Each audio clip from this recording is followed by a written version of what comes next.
All right, Kiss Army, welcome to the KissFAQ podcast. Thank you for giving us your time today and letting us into your head. I hope we don't do any damage. This is a Kiss-related podcast by the board for the board. We hope that you enjoy.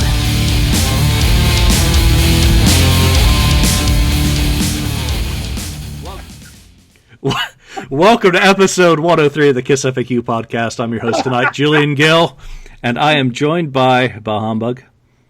Andy. What's up? What's up, everybody? How you doing? Welcome back, sir. And Michael, welcome back.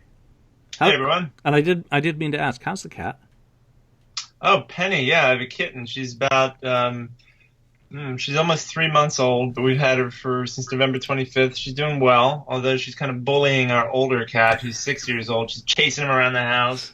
I think it's kind of working out well, though, because it's like a weight loss program for him. You know, the more he gets chased around, the slimmer he gets. So it's working out. That's awesome. I love kittens. Fantastic fun. It's adorable. Oh, and that guy who's in the middle of my screen, Lonnie. Welcome back, sir. What's up? Cheers.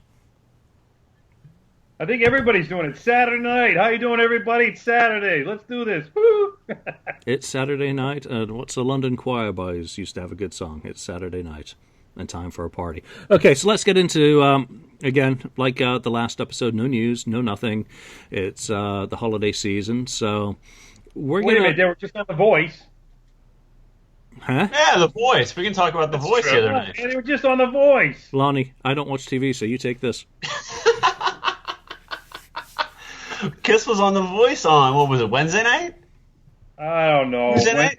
Yeah, I think. Something like that. Yeah. Came out and did something that they did, Julian's falling asleep, on American Idol a few years ago. Very similar rendition where they started off with Detroit Rock City, morphed into Rock and Roll All Night. You know, they had some bearded fellows singing along with them. Yeah, didn't they have the guy from ZZ Top? Yeah, I don't know who that was, but it was a bearded gentleman, and he sang a verse, and you know they did the whole smashing guitar thing. It was your typical Kiss performance on national television, in my opinion. Yeah. And they morphed in the two songs that they would play into one. Yeah, but it's weird that I understand why they do it, because they... Oh, I do too. I mean, they're not going to get up there and play... I see them, but what are they doing it for? There's no tour for here for the States or nothing. I don't really understand it in a way. And the whole other thing, too, with this whole Kiss with the, Gene and Paul, it wasn't Paul, Gene, I forgot which one of that the whole stage is supposed to be sacred ground and all this. And now, like Julian said, there's some guy that looked like ZZ Top. I'm like, who the hell is this dude? But in the long run, we know why they did it. It's for, it's national exposure, and it's to get yourself on TV. So... They just showed a few 100,000 fans who have lunchboxes rusting in the garage and Mego dolls in the attic, that they're still alive, that they're still there, that they're still American icons and can be on The Voice. That's the way I took it. I did not watch it. I'm not into that thing. I did catch the recap on YouTube the next day. And you know what? For all I give a shit, I thought, cool, Kiss was on TV last night on something that some people watch, even if I don't care about it. Simple as that.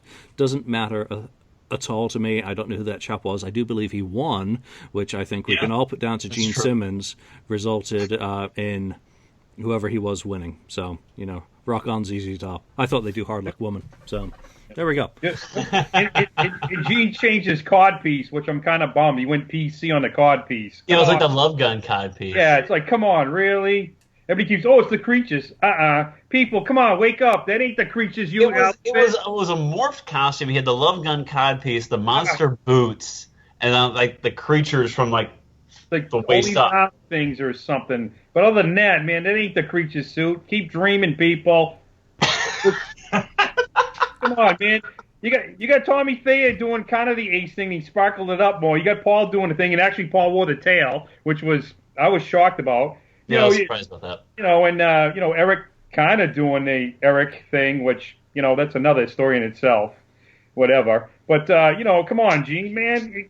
He's got to. If you're gonna do the Creatures thing, wear the freaking suit, man. Do it right. Seriously, come on. If he's like, oh, they want to take some pounds off of him, the weight or whatever, because he's getting older. Well, wear the real creature's uniform. That's less weight. Who cares? Oh, the PC. Show what? Show the dick, man. That's what you did. That was the demon. That was them. They had balls. You know what I mean? That was the thing. When we finally get shirts, can we write on the back of them, show the dick? Like, yeah. Don't you have to call it what? Doesn't he call it like the schmeckle or something? Show the schmeckle. Show the schmeckle. All right. Yeah, but you know what I'm saying, though, man. This is the guy who's the demon, who's the blood-spitting demon, 5 feet in demon, and he's like almost gone the most politically correct now. I don't get it. It's kind of weird in a way, and I love Gene. It's just kind of weird. You know what I mean? Everybody else is wearing the suits. So kind of the way, I mean, pretty much close. Gee, why don't they let him do it? I don't understand. If some people say, oh, it looks kind of weird because who cares it looks weird? That's what they wore. If they're going to come out with the tank and the whole 9 yards, do it. If you're going to do it right. Anyways. I will say this. At least, they mixed it up. For anyone who says that they never do anything different, they mixed it up. Gene's dry cleaning wasn't done. Costume. They mixed up their costume. Hell, so better. It's something different. And at least people were talking. I saw a thread on the FAQ message board where someone had just noticed Paul's tail for the very first time. So I think that's all good. Yeah. I mean, that he had it in 1983, and it was a kind of a part of the costume back then, and people are just kind of noticing it now, 30-something years later. Awesome. I was surprised he wore it because he didn't wear it night 2 of the cruise. And I thought that after one night, he's like, "Oh, I've had enough of that. I'm not doing that again." So I was surprised. I'm sorry, you have to have a white button-up collar right now and glasses on and say, hey, "Well, he didn't do it on night 2 of the cruise." Wow, that is like uber geekdom. Next we'll be counting how many cymbal hits Eric Singer did during his performance of. Oh wait, someone's already done that. Yeah, but that's what we look at when they say we're going to do this. Okay, when they say they're going to do something, it didn't have to be just the creatures. When they say they are going to do, say, Alive or Alive 2, you don't think, Julian, you're a big Alive guy. You have 1,000 Alive albums. And you look at that, when you saw that Alive, even if it was on the cruise, you wanted to see the whole Alive stage, the whole kit and caboodle. Nothing, short of nothing. Even the Alive 2, okay? Yep. Right? How many people, when they said, oh, man, we'll come out Alive 2, when they do the Alive 2 and they get back together and they're going to do the whole live, every diehard or whatever is going to nitpick because they want to see everything they saw when they opened that album. They want to see every little detail. Didn't you? Because it brought you back to your childhood. Going, damn, I mean, the technology's gotten better, but you still wanted to see the whole shebang, the whole poof. And you think back, you're like, holy crap. Because even, like I said, on the cruise, man, I took only X amount of pictures. I only showed so many pictures. I have more pictures. But I only took so many pictures. And I said, forget this. I'm putting the camera away. I want to get into this like I got back in 1983 when you weren't allowed to have cameras. You just got into it, man. Going, yeah. You know what I mean? I'm like that more lately at concerts. I enjoy it more when I'm not taking pictures, if I'm just in the moment. Yep. I'll take a few pictures, but not like I used to a few years ago. If Kiss or Ace Frehley come anywhere near San Francisco, I will not take my camera this time. Good for you. I'm just saying that in hopes that they come somewhere near the Bay Area because, this is not the greatest market for them. And I know Ace is going to be near by here. I think it's only a 7-hour drive. But I would just love to be able to go to a show and not take pictures and just be able to throw beer over people with holding up their phones. Everyone's got their phones and they're trying to get around everyone else nowadays. Well, it's hard to take. When you take pictures of your friends, the friends have been there, or the signs that you were there, or in front of the signs and stuff. I understand that. And you take a couple pictures here and there with your friends in the show, and when the confetti falls a little bit or something. But throughout the full show, I'm pretty much done that now. I mean, I went to go live things here, man. I'm actually like, yeah. And I'm like, no, I'm done. I just want to go and enjoy it. Like I got to think back. Now you got to start doing like the child it like you used to back in the day. Yeah, you go back to like your childhood or whenever you kind of grew up, depending on, I guess, when you grew up, All right, well, so let's go back in time today because Sidetrack. Perfect segue. Recently Three Sides did a fantastic episode of Robert V. Conti, who was, of course, the Kiss catalog consultant during the early 1990s. And he recounted some very, very interesting stories. And I do recommend that you go check out their full episode because it was really good, and we're not going to go and rehash what they did. Other than, one of the things he brought up was how his vision for the album that became You Wanted the Best, You've Got the Best, was changed once he had presented that idea to the people at, I guess it was Mercury back then. And, he goes into a lot of detail of, obviously when people got this album back in 1996, the vocals on certain songs did not sound right. And I do believe Paul was asked repeatedly whether they had done any studio work on these songs. And, of course, they always said, no. And Robert, did kind of confirm that the versions of the songs on the album that were released were not the ones that he had in fact referenced during his work in the vault putting this together. So today's topic is more along the lines of, if we were going to put together a You Wanted the Best, You've Got the Best type, just greatest hits package, a piece of merchandise, product by any other term, for the band to put out while they're doing what is called the Kiss World Tour. I mean, come on, Kiss World. It brands itself almost. Going out on the road in Europe next year, why not have something to sell? Monsters had its sell-by date. It's well past its sell-by date at this point. Why not go into the vault and pick, say, how many songs were on here? I think 12, all told. Actually, should probably look that up, but... what sort of things would you think about putting on as a broad, diehard greatest hits package? Mike, I would like to start with you just quickly on your kind of like thoughts on You Wanted the Best as it came out in 96 or whenever you first got it. Was it obvious to you that it was a little bit not what it was maybe intended to be? What was your first interaction with that album, and what was your opinion of it? So I think I actually said this wrong the first time I was on the show, but the first 3 albums I bought, like when I first became, a fan, after I saw them on the Video Music Awards, I went out and I bought Double Platinum, You Wanted the Best, You Got the Best, and MTV Unplugged. So for me, the song that really hooked me, the live song, like right away, was Shouted Out Loud on You Wanted the Best, because that was the first time I heard anything from Alive. So for me, as kind of a new fan, I didn't really, I didn't come into it with any sort of expectations other than looks like a cool, cover. It's very colorful, the plastic on the CD case. I figured, what the hell, this looks pretty neat. Yeah, there you go, cassette. So I thought it sounded awesome, but obviously being a fan now and knowing everything about the band since then, it's very obvious that Room Service and a lot of the other tracks that are previously unreleased are with updated vocals from Paul. You can always tell when they doctor it, because not only does he sound like he did in 1996, but you hear multiple Pauls. Like the harmonies are all Paul. And that's a clear sign that, this is not untouched.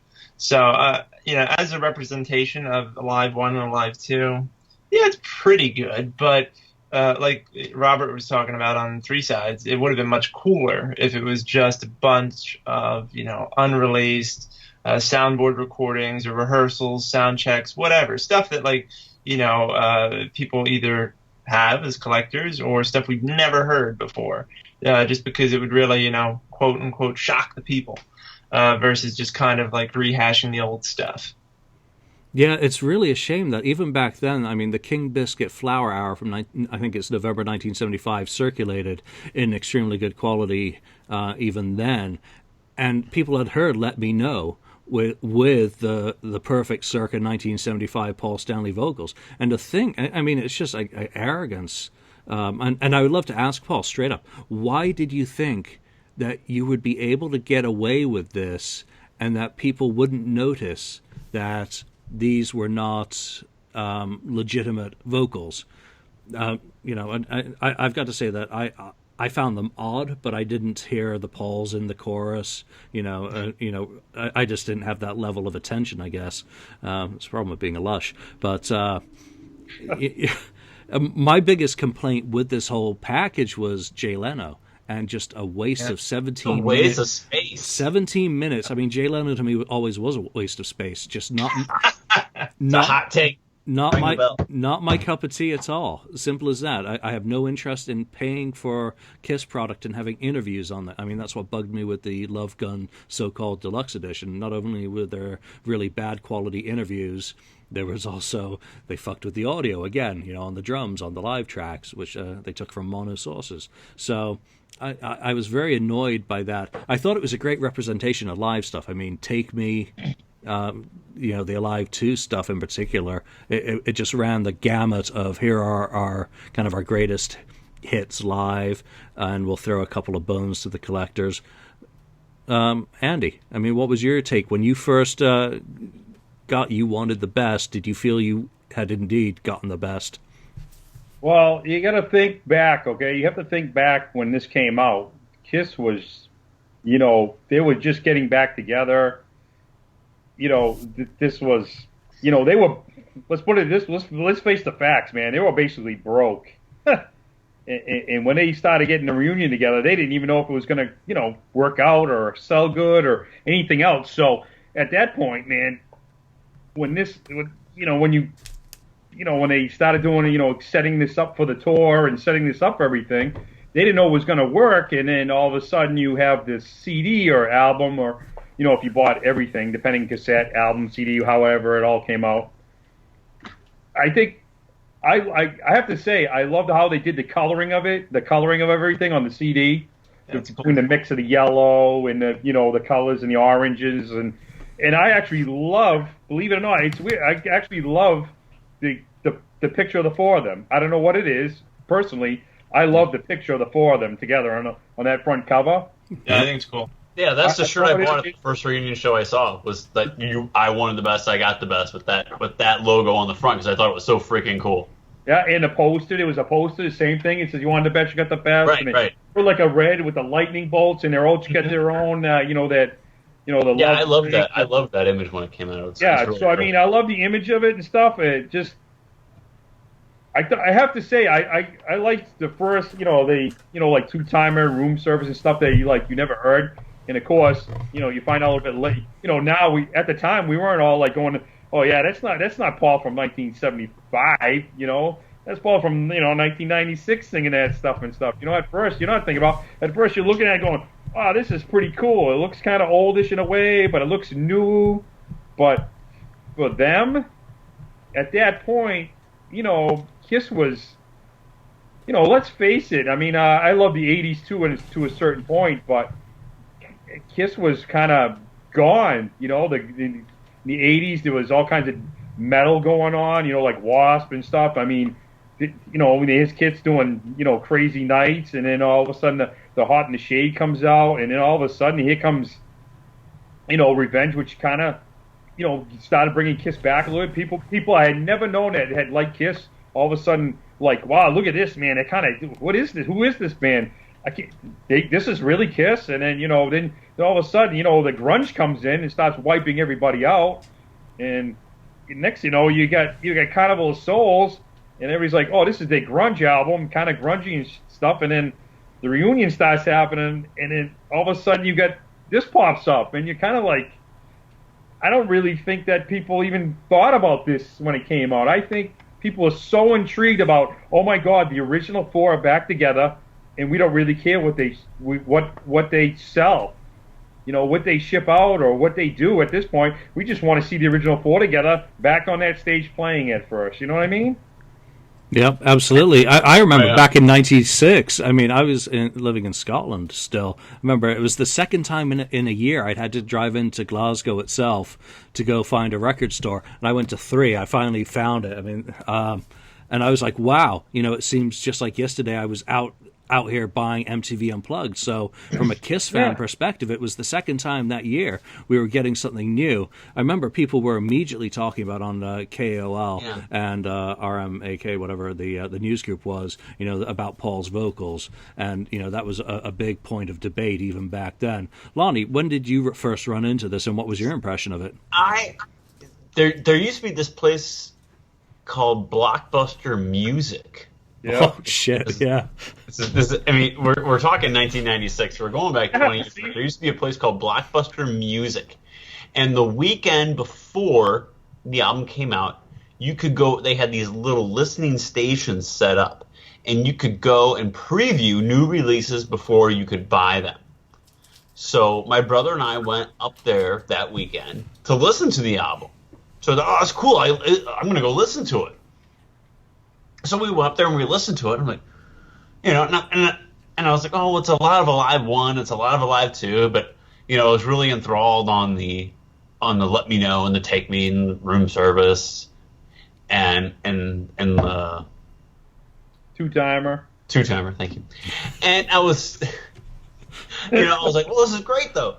So I was excited, and they let you flip through the booklet and everything and see, I was like, well, all right, well, I'm coming back here on Tuesday when it comes out, because if I come here, I get that little bonus disc with the New York Groove on it too. So, okay, this is really cool. I'm real excited. And I was seeing, I saw that came out when did that come out? Like the end of June, like maybe right before the Tiger Stadium show. Yeah, June the 25th. Yeah. And I saw them on July 2nd, so I was really, really pumped about seeing them and getting the album, and this was really happening. So I remember going and buying it then that Tuesday. And my brother's a big Kiss fan. He's not as big of a Kiss fan as I am. But we got back in the car and we're playing it on the way back. This is, when you would actually play CDs in the car 20 years ago. And that was pretty high tech 20 years ago that you could play a CD in the car at the time even too. But and it starts off, with Room Service. And my brother's like, are they going to play this next week? And I go, I don't know, maybe. And he goes, I don't even know this song. So he's like, and we just bought one copy because you're going to have to let me borrow this because I don't even know this song. So those are my first memories of that album. It's like, is listening to it a few days before it came out, and then my brother's like, I don't even know Room Service, and I don't even know Let Me Know even. I don't think he even knew that. And he's like, are they going to play these? Like, I hope so. I think it'd be really freaking cool if they did, but but like going back to what Andy was saying, everybody was so excited to see the original four. They could have gotten away with playing songs like that in 1996 as well. I'm not saying a whole set list of songs like that in 1996, but they could have gotten away with throwing in a few gems like that. And to a certain extent they did, because they did play Rock Bottom and they did play Watching You on that tour. And Room Service, and They didn't play Room Service? Yeah, they did. I believe. No, they didn't. Yeah, they did. I think. I don't know. It was on a set list. You're the archiver. Come on.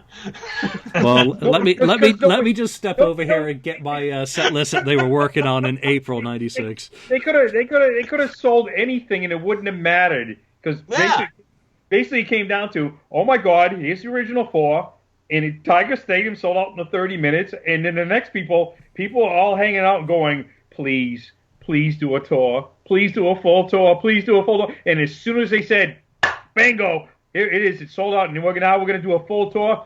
Man, they could have sold us shit in the toilet paper, and we would have bought it. We just wanted to see the original four. It didn't matter. Yeah.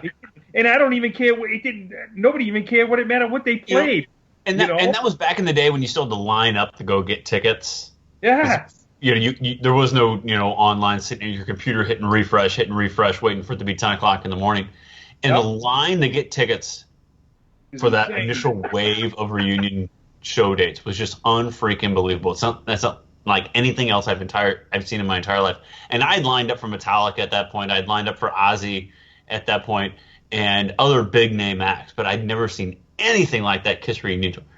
And Michael, how old were you in '96 when you first saw him on MTV and you discovered the band? Well, I was in 6th grade, so okay. I don't know. How old are you in 6th grade? 12, 13, whatever. Yeah, something like that. So Michael was that teenage kid. Yeah, that's what I mean. That's cool. My God, his jaw dropped, his pants dropped, everything dropped. You know what I mean? Biggest drop you saw Ace Frehley. Yeah. But you know Lonnie and Julian know what I'm talking about, because when you first saw a Kiss fan for the first time in your life, or even saying they were going to go out, you were like, oh my God. It's just like seeing Kiss on TV back in the 70s when you first saw them on TV. Because let's face it, Kiss wasn't out. Kiss was hardly ever on TV until a couple of things. But when we saw them, we all went, oh my God, yes, I can't wait. They gotta go. Oh, Mom, Dad, wake me up. I don't care what time it is, please. I gotta just wait now. This week, some little kid somewhere in America saw Kiss on The Voice, and has had the same moment that some of us had with Paul Lynde, that some had with Dick Clark, that some had with Tom Snyder, or in '96. That is what makes Kiss such an amazing band. And they're sitting there going, they're like, holy shit, I have never seen anything like that. They're like coolest thing I've ever seen. They're like me, when I discovered Kiss, like, oh my God, there is music. That's the first real time that I thought music, entertainment, everything wrapped up into one package, that it kind of just clicked. Someone had that this week.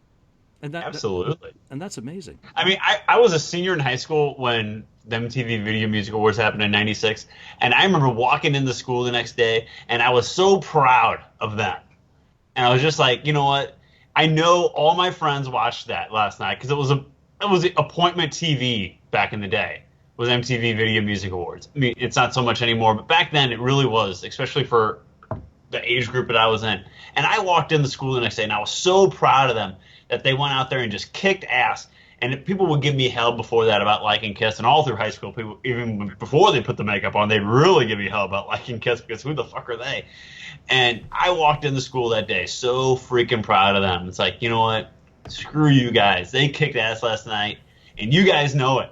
And you won't look me in the face and tell me that. Because you know they kicked ass last night. Yeah, Lonnie brings up a good point, because now I'm out of high school by then. I graduated in '88.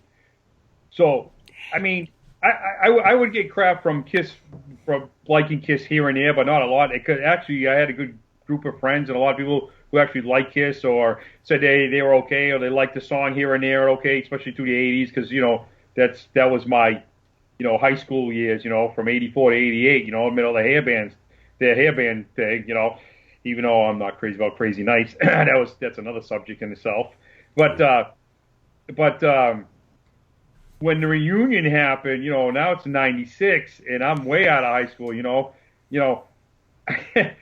it's another 10 years, 88 to 98, 96 was almost, 6 or 7 years. And here I am, but got tickets, and like I said, when Kiss plays in like this, in my January, because I'm in the middle section of like kind of New England area, when Kiss plays around here back and then, or whatever they play, I mean, you can see a lot of shows in a lot of spots within a 2 and 3 hour range. So, I mean, I would go to everything and anything get my hands. I didn't care. I'm going. And it was, I think one of the craziest things, and I had to laugh, is that some of the people who used to really rank on me or give me crap, and I'm like, yeah, whatever, dude, it just wasn't, whatever, screw you, take this, or I'll bring you in the back of the parking lot and beat your head in. Just leave me alone, oh, Kiss sucks and us crap. Yeah, whatever. We've all heard it, whatever. Big deal. Who cares, Because none of their bands are still around. But guess what? 1996, right? You said the reunion happens, right? I'm seeing some of these a-holes that wouldn't give me the time of day or said, oh, Kiss sucked in there. And I'm walking through the parking lot either dressed up, as one of the guys in the band, or just dressed up, just myself during the day, early hanging out in the parking lot. Seeing kids I went to high school going, man, I can't wait to see Kiss. And I'm like, are you kidding me? What the hell are you here for? You suck. That's right. I'm like, you suck. You shouldn't even be here. I was like, take this. Screw you. Oh, can we talk? Frig you, man. Get the hell out of here. You're just a piece of shit. You didn't like him back then. Well, we got to see it. We always heard about the Kiss. You can kiss my, you know what? You can kiss. You know what I mean? But it was just kind of funny in a way how everything went in a loop. because a lot of their bands in the 80s, man, are like really are gone. I mean, seriously, there's not too many bands that, well, when I went to high school in the mid 80s, most of those bands are gone, or if they are playing, they're playing like little clubs. Hello, there's not that many left. So let's, and I misspoke earlier when I said, what was it, room service? I was thinking rock button, but that's beside, someone's going to call me on that. I was calling you on that and you said it. Well, shut up. Michael, let's and this is a time that I wish I was Ken Mills, because he does great voice impressions of Gene Simmons. Just imagine that behind you right now, the phone rings and it's Gene Simmons. Michael, we're going out on tour on Kiss World, and I want you to put together a greatest hits kind of package for the diehard fans, just like Robert Condy did back in 1996. How do you approach that? What would you want to see, not only as the Uber fan, saying, given the keys to the Kiss vault, which is located in the Fortress of Solitude, how would you kind of approach updating this? What is it? Bloody hell! It's 20 years on. It's just amazing. And what would you want to kind of give to the fans to listen to when you're celebrating Kiss World in 2017? Yeah. So I sat down earlier today and went through. I have a pretty large collection of live audio of Kiss over the years. So I went through it, and I was trying to find basically soundboard recordings, because if I were to pick tracks, they need to be high quality. I mean, of course, the band might have stuff we don't have, but I figured, all right, I'm going to soundboard or radio broadcast or things like that. So I can give you the 12 that I have. I kick it off with Detroit Rock City from Anaheim, 1976, from the Destroyer Tour. Why? Just because... it's a great show, and you do need to include certain. I feel like it can't be all obscure stuff, because honestly, there just aren't great recordings of all obscure songs. So I think you need to keep in some stuff like that. Plus, it's just a great song to kick off. Absolutely. I mean, what a wonderful way to kick off any Kiss show, and it is pretty much the standard opener these days. Great choice. Yeah. Number 2 is Ladies Room from Largo in 77 for the Alive 2 tour. Yeah. Figured, you got to have like a rare Gene cut in there, and then follow that up with Radioactive, Move On, and New York Groove, all from Dynasty Tour rehearsal on June 14th, 1979, because that's pretty cool. I think fans would want to hear the band rehearsing and kind of screwing around with these songs, not necessarily performing them in their final form. Because there are times in these rehearsals where they start a song, they stop, they talk about it, they get back into it. I think that kind of cool stuff is what fans like us would appreciate. It's like almost like we're a fly on the wall, and we're just kind of observing. So I thought those would be 3 cool tracks to have in there as well. I want to just jump in there on you and kind of put you in the corner for a second. It's kind of, they've stepped over a certain mythical line by allowing Tommy Thayer to sing Shock Me. Do you think this lineup could let Tommy Thayer do New York Groove? You mentioned that as a song right there. Hey, I say if they let Tommy do Shock Me, they can let Tommy do just about anything he wants to do. I agree, but I don't want to go down that road. No. Yeah, I don't think Tommy or Eric should be restricted to songs sung by the people who used to wear the makeup they wear. I think that's kind of silly. When I interviewed Tommy, he said that, people expect basically the character. Like, in other words, if a song is associated with Ace and he's wearing the Spaceman makeup, it's more natural for him to sing one of those songs versus singing like a Gene song. But the way I see it, if you sound good singing a certain song, then why the hell not sing it, right? I don't think he needs to be kind of, stuck in that, be typecast, essentially. And the same thing applies to Sonic Boom Monster. He doesn't need to keep singing songs about, space and stuff like that. The same way Ace Frehley doesn't need to be singing about space. We get it. You're the spaceman. Okay, move on. No. You know what I mean? Oh, that's awesome. I would just not, I would love to actually ask Tommy, and that would be one of my questions for him if I ever get the chance to interview him, is you obviously rehearsed and tried out Shock Me privately before you ever took it out on the road. It would be, did you try any other Ace Frehley songs? Did you try Rocket Ride? Did you try singing New York Groove? I would love to know, how he came up with Shock Me. Was it Gene and Paul saying, Tommy, we really need Shock Me in the set because we want... Or was it only Shock Me? Yeah. Yeah, was it only that? Because I always felt that the one song missing from a Kiss live performance, and this is more back with Ace, was Rocket Ride. So, had they ever considered him to do any of the other songs? So, why don't we continue with your list? Sure. So that brings us to number 6. Is Creatures of the Night from Rio, from the Creatures tour, just because it's a great song. Obviously, when Kiss is playing those few concerts they did in South America. The guys could actually play it the right way. Oh, a shot at Tommy from out of nowhere. They got to have a little Vinnie Vincent on it, right? So I figured that's cool. But then I move on to 1984 for Thrills in the Night from the Animalized tour. I figured that would be a good one that never really gets much love. And then while we're on the theme of nights, Crazy Crazy Nights from Tokyo, 1988. They say Turn on the Night. No, although I wish they did that one. I love Crazy Nights. I think it's a great song. And live, I think it's better. I actually really enjoy the version on Kiss 40, the one that with the current lineup. I think that actually.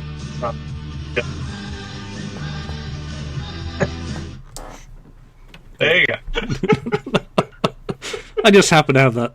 No offense to Michael, but everybody says, man, they hate that CD or don't like it, the CD, but we always talk about it and they always have some kind of song, and it gets more attention than a lot of the other albums. So I have to hold my hand up and say, yes, I was listening to Crazy Nights today. So cool.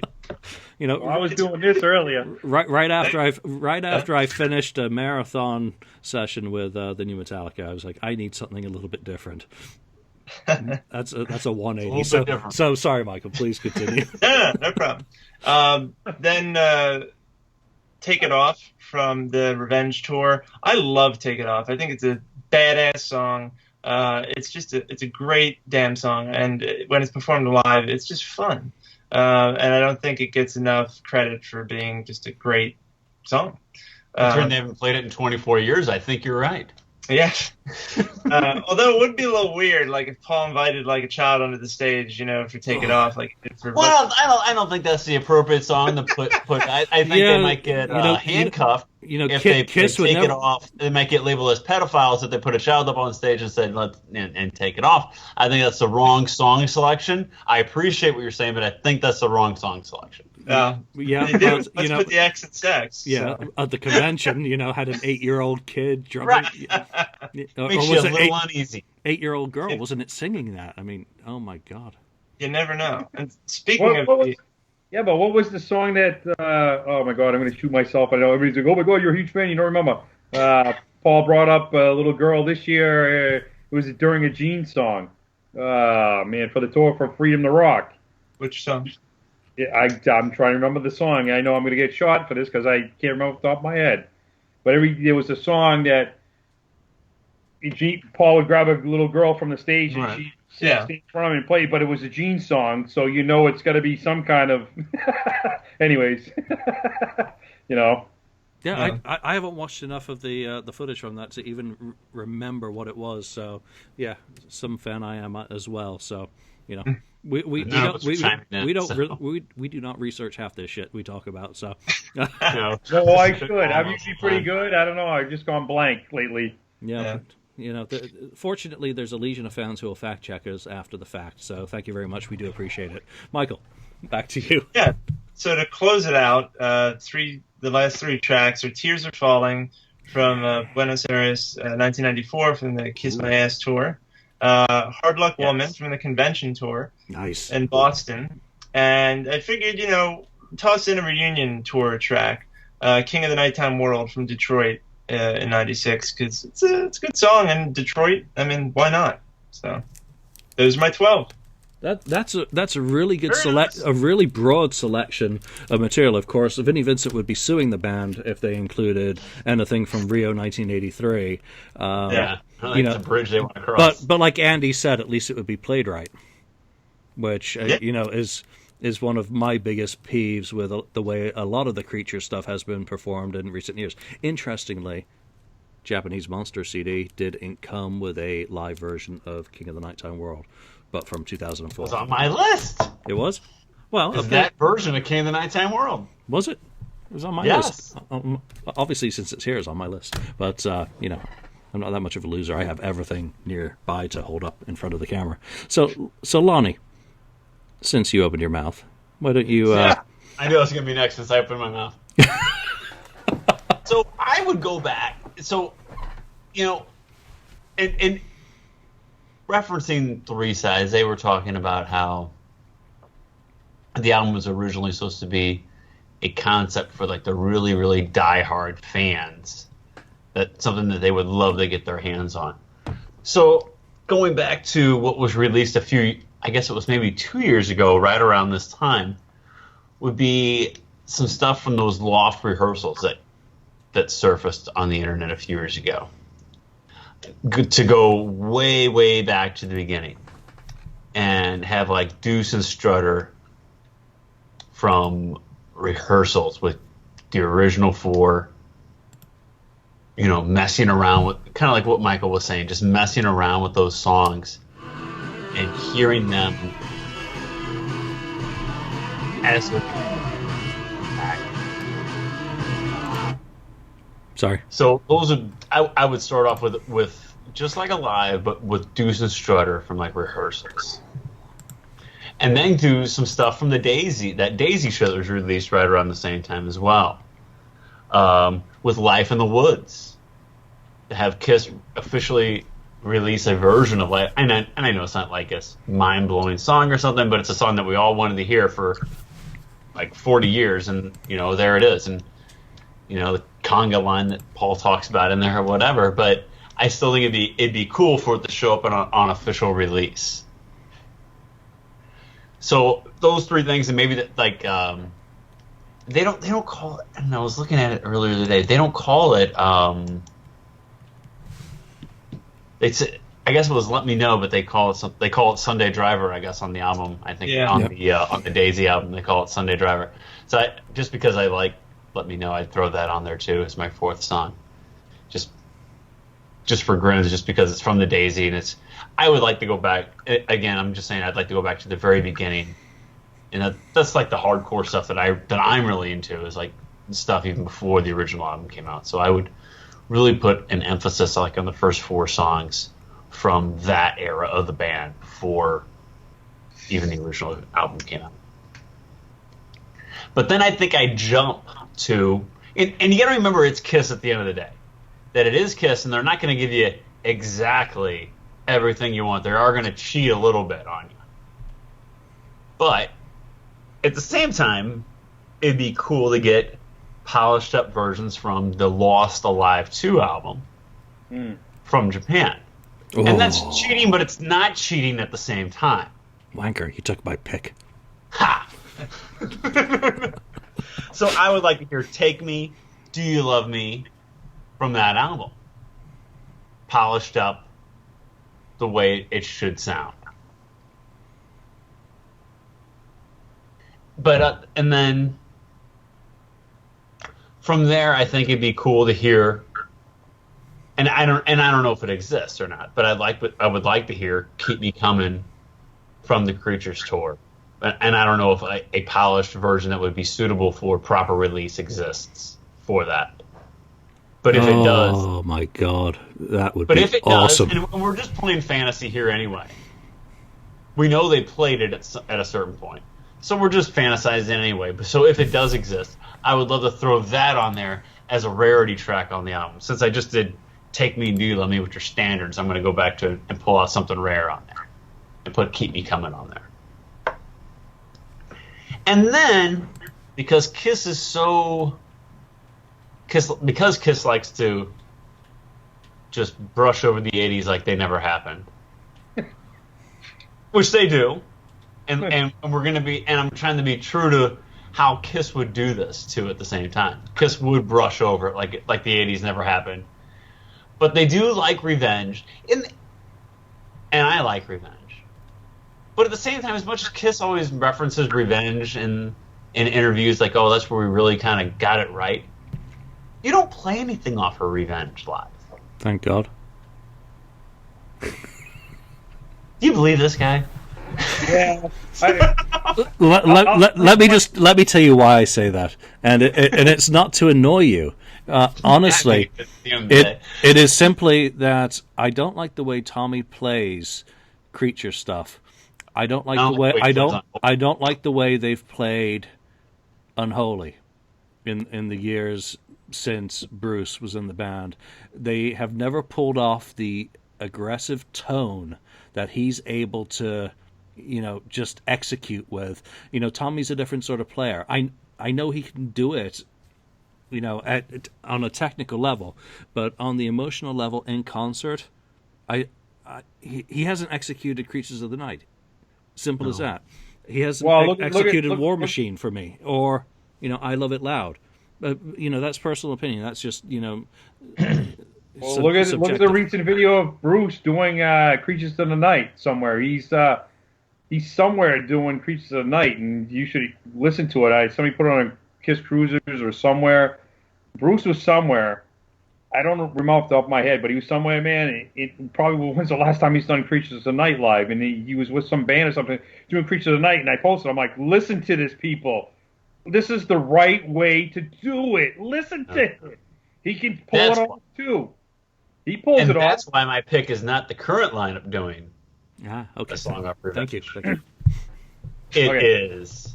I'm echoing what Michael was saying. I'd like to hear, because that version of Take It Off, you can only proper release is off that Alive box set that they came out with. Throw that on there, because it's the only other place you can really get that.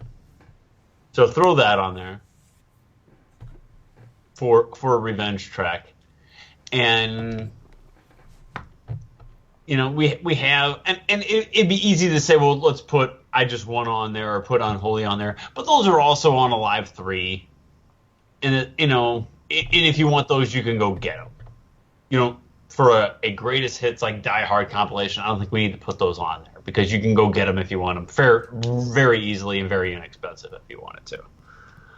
But I think because they're always so high on the current lineup, how about you throw in Love 'Em Leave 'Em from 2006 in Japan, and Kiss in Time from 2006 in Japan.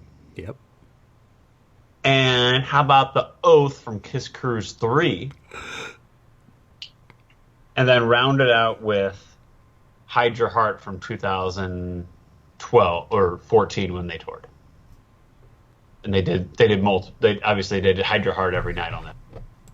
So I would encompass heavy on the beginning and heavy on this lineup with a few songs sprinkled in between, because Gene and Paul, and thinking the way Gene and Paul think, that they're proud of their past with the original, but they like to gloss over in between to the current lineup for the last 10, 12 years. Yeah, I mean, that's a really, again, like Michael's was a good broad selection. Michael's was great too. I really enjoyed it. That's a really good broad selection as well. I like the way that you've approached that, the logic. How many of those do you think they could actually perform live, though? If you're trying to tie in, if we look at what they did back in '96, a lot of this stuff did get performed. Correct. So how much of that do you think, and Michael, for yours, how much of that do you think that they could actually pull off, or would be willing to pull off in a live set these days? I'll go to you first, Lonnie, and then Andy, we'll move on to your list. Unfortunately, from what we saw, I don't think they would be. I think they would be able to pull it off, but willing to pull it off is a different question, because of obviously we saw and I go back to the question that was asked on Kiss Cruise 6. Why don't you play more rare tracks? And Tommy walks over to Paul and says, it's because of this guy. he doesn't want to play them. I think, would they be able to? Absolutely. I think the four of them in that band would be able to, because they've played a lot of the songs that I mentioned in my list. But as far as willing to, no, because one, they like the reaction they get from the average fan from playing the hits, number one. And number two, and I don't want to badmouth the band because they are my favorite band, but it's easy to play the hits. And you don't have to rehearse a lot to play the hits. And again, not the badmouth, because you know what? Because they are 65 years old or older. Why do we want to put in the rehearsal time to play a song that I wrote 35 years ago and that I haven't played in 33 years? When I know I can play a song that we played 2 weeks ago to show, and the majority of the average fans are just going to love it anyway, so I can just get away with playing that. So I understand the logic, though.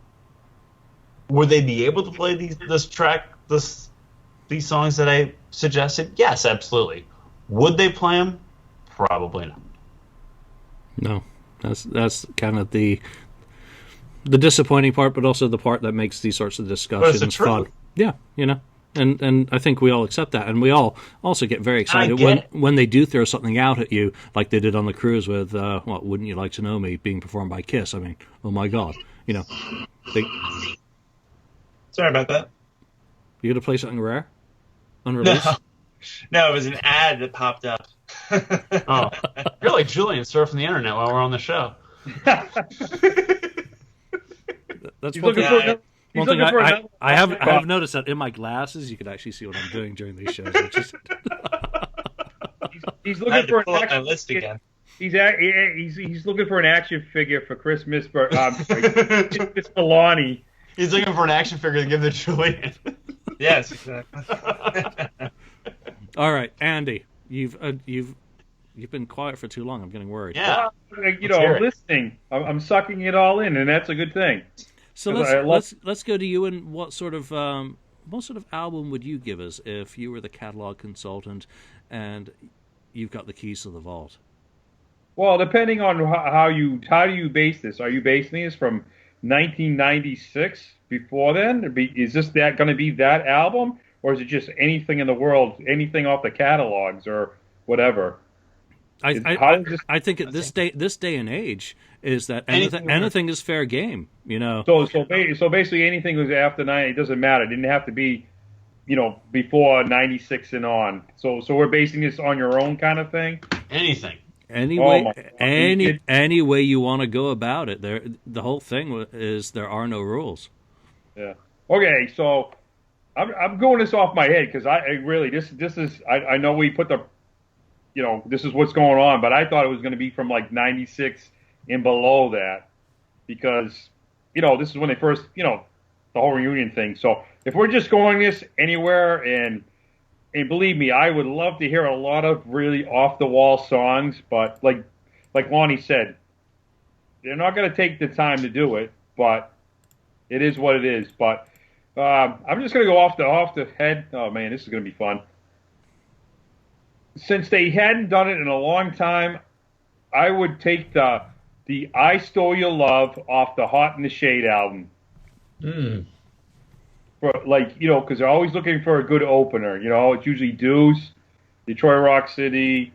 So to start it out, I think because it hadn't been played in so many years, I think I Stole Your Love from the Hot in the Shade tour.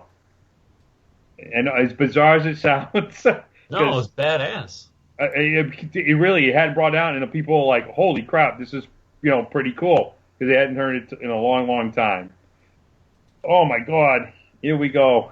I'm just looking at my albums on the wall, and I can't. This is tough. What I like to hear, which they haven't done in a long time since '79, would be Charisma. It's about time. Come on, let's do it. It's not that hard. Somewhere in there. Are we locked in? Everybody's like, shoot me now. I don't know. And I love all the old stuff and stuff, but it's most of it's been played except for the really, like Lonnie said. Lonnie's mentioned most of the, It's the tough stuff. to go. It's tough to go. It's easier to go earlier than it is later. Yeah, in ways because most of this stuff has been played except for a couple of the odd songs which you've already mentioned. So I don't know. It's very hard to just killing me. I might be. You guys might actually stump me on this. 'Cause there's so many.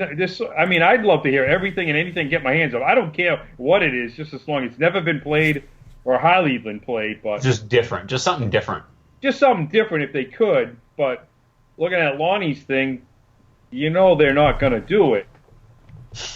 I mean, now that we've heard Rock and Roll Hell now off the cruise, and I was there. That was one of the things that had never been, or had barely been played.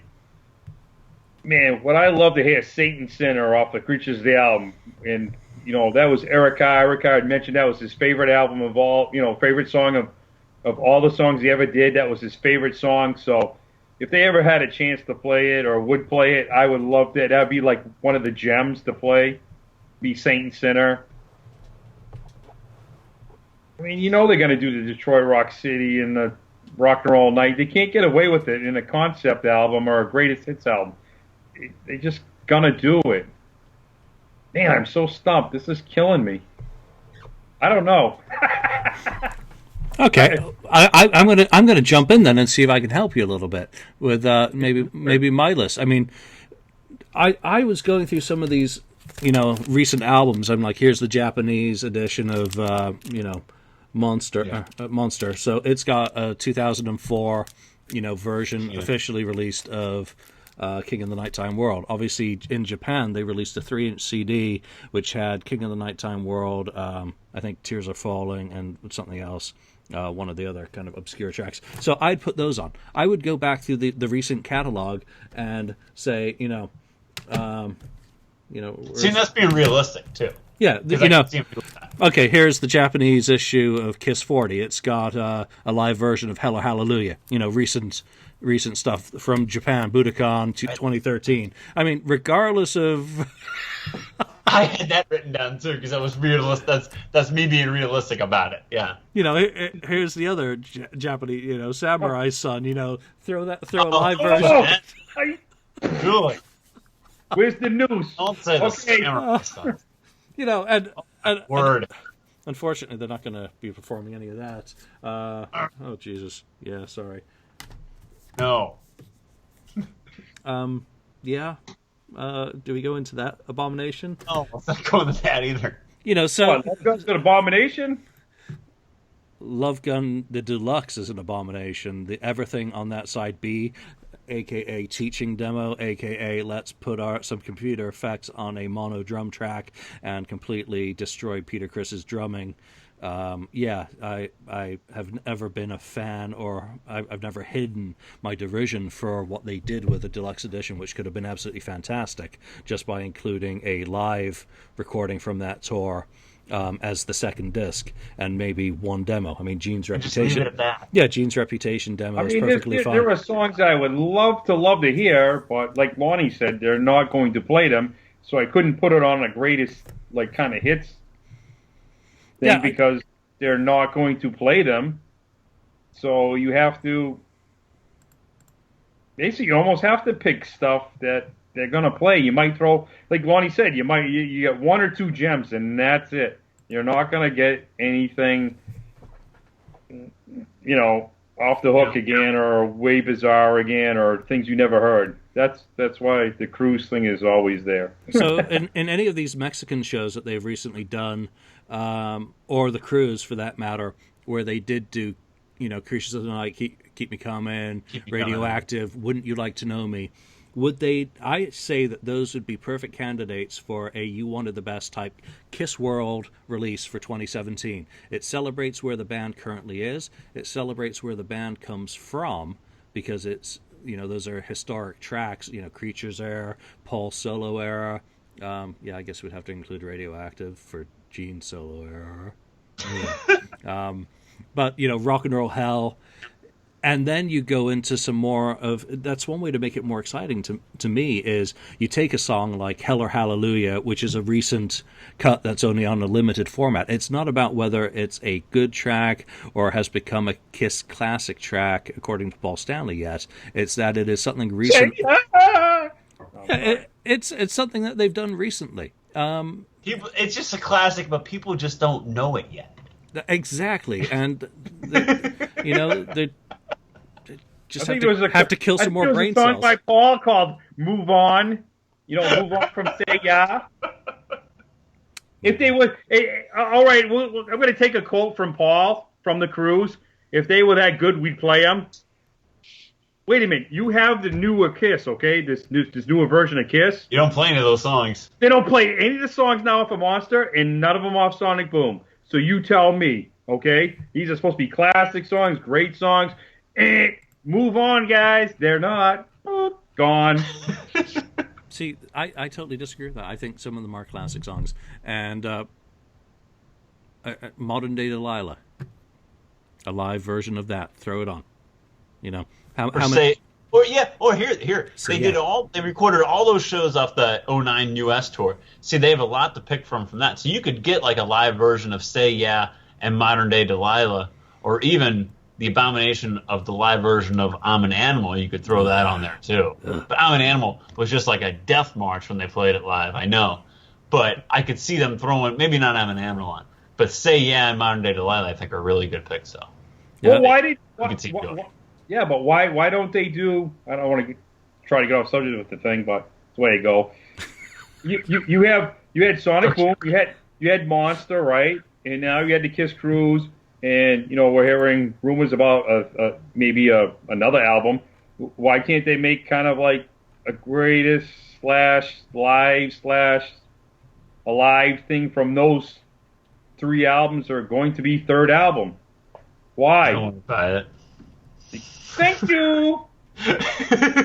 Bingo! Well, I wouldn't say nobody buys them, but, the collectors will buy them. The same people that bought Monster and Sonic Boom would buy it. And that's it. That's what we're talking. When they come out with a fancy package, you go to the store. Hardcore fans that buy it, and that's it. That's why. Yeah.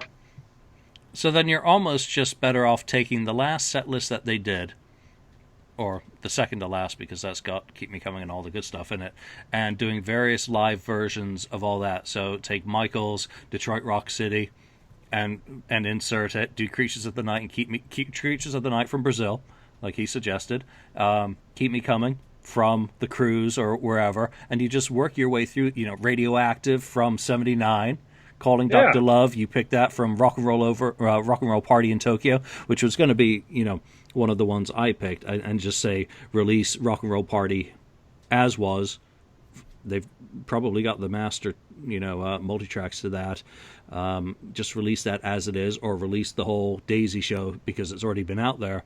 And it's got enough of the classics on there. They're not making any money off that. They could give Ken Sharp a ring and say, hey, we need a booklet for the Daisy, write something up, or Jeff and Kurt for that matter, and make that a bonus CD. Just put it out. Put one of those classic shows out, because what the hell are they celebrating? They're just going out there. This is something to sell. And call it Kiss World. Give it the same name as the tour. It doesn't matter what it is. Just say this is part of our Kiss World. This show, one show. This is even if you just want to put it on iTunes. Well, shit, I mean, if Vinnie Vincent can put Euphoria on iTunes, you would think that Gene Simmons and Paul Stanley could get some of the shit that gets bootlegged, like the Daisy, and throw it up on there and actually just put it on iTunes. You don't have to release it on a CD. It won't cost you a lot of money at all. Just put it on iTunes. Yeah, but do they polish it up and throw it on anything iTunes. Old? Pardon do they really promote anything old with the older guys or past members, or they just want to keep it all new? No songs off of anything. No songs, anything past the new Kiss. You want to call it? Tommy and Eric. They want to keep everything just with those 2 guys. Every song just with those 2 guys, no extra. Or you do like they did at Sonic Boom. It's all the new guys, right? Tommy and Eric plus Gene and Paul, and then you throw another CD in there that's extra that has all the other stuff from their past or in between or something. You know, I mean, they should. I mean, of course, everybody's the '70s and all that, but they should knock the '80s all the way. You know what I mean? They should throw some of the '80s stuff in there. Some of the, you know. What, like Lick It Up and I Love It Loud, which continues to be performed at every single show, and War Machine? Yeah, but they've done, they play Gimme More, once or twice, a couple times at shows. There's one in Quebec. I mean, it might not be the greatest. And All Hell's Breaking Loose, they've played. Yeah, All Hell's Breaking Loose, or, something. And Exciter. You could put that on another DVD, but I don't know if it's got a logistics with the whole Vinny thing and the money thing or whatever that. We don't know that. The Vinny thing. thing. We're not lawyers, and we don't. We can't know that. But I would suspect. I don't understand why they don't want to keep pushing for this. Let's put it this way. Paul, and especially Paul, said it, man. This new Kiss, as he had put it at one point, that they can play any song at any possible time. So why don't they do it? I mean, come on, man. I understand. It's easy not to. Yeah. Eric plays, Black Diamond, and we let him escape with playing Black Diamond because it's his insert. But then people cringe when they hear, Tommy doing Shock Me. It's kind of I don't know, it's a double-edged sword, but Tommy has his own songs, and so does Eric. Let them do their own songs in a way. I would absolutely smash my head against the wall if I saw Tommy Thayer or even Eric doing anything off of Peter's solo album or Ace's solo album. Because they're their solo albums. Even though they say Kiss on them and you see makeup on them, they're still solo albums. They're not done by the band. It's not, I don't know what the whole resistance of it, but it's a weird thing. But I just don't get it. But I would love to see, to me, though, if Tommy, say on the cruise, okay, if Tommy did, Hard Times and Eric did Dirty Living, how would you feel about that? I wouldn't have a problem with it. Or on the Kiss Cruise, Tommy could do Out of This World, and Eric could do All for the Love of Rock and Roll. Oh wait, they did that Kiss Cruise too, and everyone's favorite Kiss Cruise, right? So that they could play their own songs, right? Michael, what do you think of that? Throw Out of This World and All for the Love of Rock and Roll over on Kiss World CD. What do you think? Yay or nay? I don't know. I mean, I love Sonic Boom and Monster, but I feel like, nah. I mean, just like we've heard it, and that's why I didn't include anything from the current lineup, because a lot of those tours were recorded, so people have heard them before. I was trying to pick stuff that people haven't heard before, aside from like crazy collectors like us. So that's why I didn't pick anything from the new lineup, because we've kind of heard it to death because of YouTube and because of Instant Live and Simfi and all that stuff. So. Yeah, I figure it's better to concert lives, wonderful MP3s. Yeah, but see, in another way, let's put it this way. No offense to us, but we're gonna buy it no matter what it is. So really, in a Kiss World way, they don't really. I want to say they don't care about us because they know we're gonna buy it. They're going after the common fan. True. And so they're not going to put too many. Same thing goes with the set list too. They know we're coming. We're going to buy it no matter what it says on it, even though you can complain about it, but we're going to buy it because if you're the diehards, you're going to buy it. Well, a new package, a new CD, it's got something maybe a little different on. We're going to buy it, but they're going to go after the common fan, which is, as they say, that's why they don't play when they play these arena tours. You hear the same songs. You hear the Lick It Up. You hear the Love Gun. You hear. We're going to come and see him anyway. The diehards are going to go see him anyways too. But in the long run, there are going to be only X amount of diehards at a concert. But the common fan is going to be a hell of a lot more, and they want to hear, I want to hear Beth. I want to hear I Was Made for Love You. I want to hear Lick It Up. I want to hear Love Gun. They're going to want to hear those songs. And of course, when they do play those songs, those people go ape wire in the thousands. I go to the bathroom. You kind of go, okay, cool, but you're like, you know what I mean? And then you've got someone like me who's supposedly a diehard, but what's the song I really want to hear when I go to a Kiss concert? I really want to hear Deuce. Deuce. Yeah, or Let Me Go Rock and Roll. I mean, come on. None of those are, if I don't get to hear Deuce, I'm not a satisfied customer. As simple as that. Well, because Deuce will never go out. I mean, Deuce can still. I have to say, Deuce is. Everybody asks you what's your top Kiss song. Deuce has got to be up there. That song never gets old, never gets tired. That Deuce is like. It doesn't matter. Even if you're not a Kiss fan, people hear Deuce and they're like, this freaking song is unbelievable. About 90% of Kiss fans would put that song in their top 5 Kiss songs, I think. Yep. Along with Detroit Rock City. Probably, yeah. And you're exactly right. Mm-hmm. Yeah, that's all it takes. We've gone way off on on a tangent. Songs in our top 5, and we're still going to buy whatever they release. So exactly. Here's one. With Deuce going on, man, Deuce is up there. Like Lonnie said, Deuce is. You can never. Deuce on even Alive 3 is unbelievable. Yeah, I love it on there. Oh man, Deuce on Arsenio. Deuce on Arsenio. Yeah. There you go. Or Deuce on Santiago '94 as well. That whole era. Holy shit. Yeah. That whole South American tour. Ridiculous.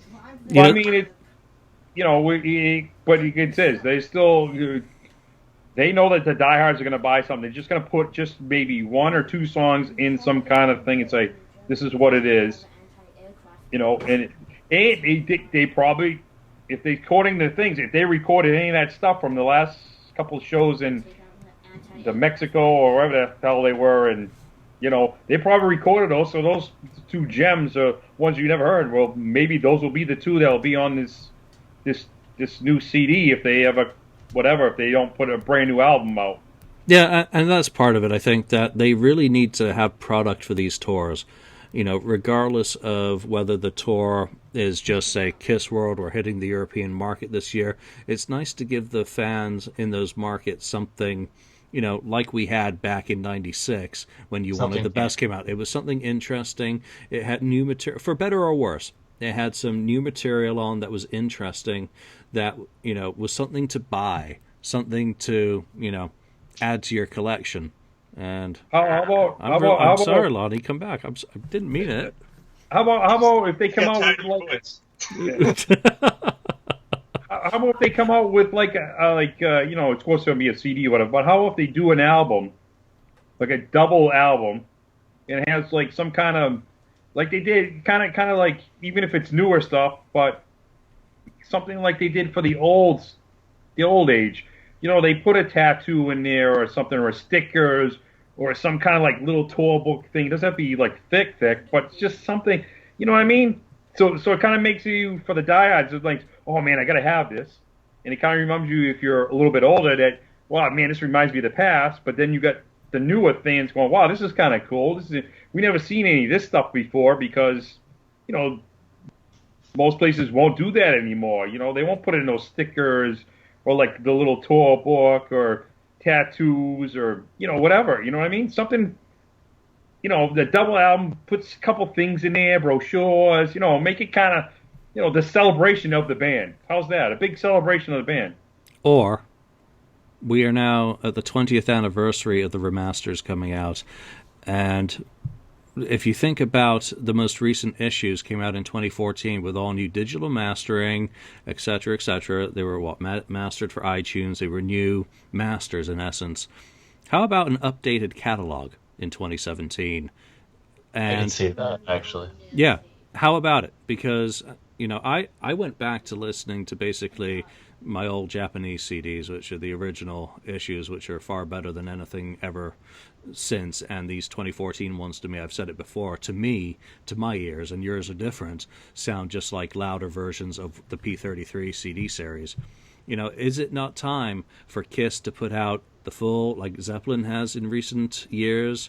Rush, I believe, did as well. A updated catalog in mini LP in the US, because obviously Japan has had those for many years. And let's just take for instance Kissteria, the box set, which I'm still waiting for my fucking replacement. Thank you very much. Shrink down those CDs into LP size, do an LP size road case, Kiss World, right there. There's your Kiss World. All the fricking, issues in CD. How about another box set like they did, but you make it the next? You make it a real box set without all the fucking studio cuts. That all the release versions. That being 3/4 studio stuff. Yeah. So. But Sorry, what was that, Michael? I said it has to be affordable too, because I mean, whoa! There is. You're in the wrong bin. Just like those medication commercials. If you somebody that's nobody anymore, you gotta. If you cannot afford this KISS product, we can provide financing. Yeah, payment plan for this KISS product. Where you can't put it on layaway, so you can still buy it. Just afford if they could do a financing. Holy smokes, man! Now with your KISS credit card, it comes with. That's right. There is the KISS credit card with a $500 balance already on it. It comes with a preloaded $500 balance. I think they don't even have those anymore. I think those are gone. No, I still have one. Is it valid? Is it valid? Yeah. I bought my Guns N' Roses tickets on it. Yeah. Oh, Penny. Yeah, I had Stephanie bring her up so you could see her. Oh, wow. She is so sweet. I love that. It's been so long since I had a kitten. She's a little lady. Look how small she is. She just meow. I love cats, but I won't say it. Oh, what a sweetheart. All right, just wanted her to say hello. Bye, Penny. But it's. I don't know. It'd be cool if they could put out another like box set that it is affordable enough, not like not like $1,500. Another $40, $50, or the $100, depending on the road case. Whatever that road case one, the guitar one, or the one that you could the black box one. Another. I would just settle for 13 songs on a single CD or on iTunes. Lonnie, that was you, I think, sure. who just said that. Something to download. So let's kind of wrap this episode up. 13 songs and no Jay Leno interviews. The Jay thing.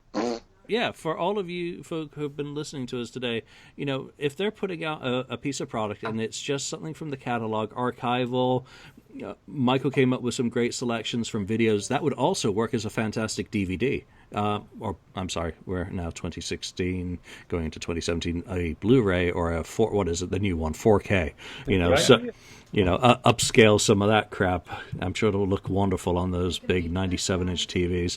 But it would make a great release on a video basis. That Anaheim video, I believe you mentioned, was a stunningly a good video. So Houston had a good video as well in '76 with some odd angles. There's the outtakes from Largo. If you're doing a greatest Largo 75. The sort of the greatest hits, 13 tracks, you could easily just put out a piece of product which had some fun stuff for the diehards like us, just like You Wanted the Best did in 1996. And, it's not going to sell that much. Nothing sells that much anymore. Simple as that. If they can accept that and put it out, that it's an album, I think, why not? It's sitting there not making any money. So why not make a little bit of money rather than no money? It won't cost you a whole lot to do it. Yeah. How about, now you mentioned it quick, how about they take all the old videos, or the videos they did for, back in the day and the 80s MTV stuff and all the videos and put it in a nice big package, updated it, fixed it. You know what I mean? All the videos they ever did. Like they were supposed to several years ago in Japan. It was a wonderful looking DVD with a outtake from that the 1985 Creatures of the Night reissue LP cover as the DVD, and it got shit canned. That would be even better in some ways. Just a collection of all the videos, all the videos from beginning to all the way until they're up to every single one they ever made, including the recent ones. That would be a fantastic idea. Andy, you just nailed it for me. That would be great because I wonder. There's a lot of legal stuff. I wonder if there's a lot of legal stuff between Mark St. John, Eric Carr, Vinnie Vincent, the whole 9 yards. But I think that'd be awesome, man, if they took all the videos from top to bottom and all the way up to now and put them on one big giant case, and you bought that case and you got everything. And I think that'd be pretty cool. Yeah, think of what the Beatles did. Was it this year or last year with the #1 video?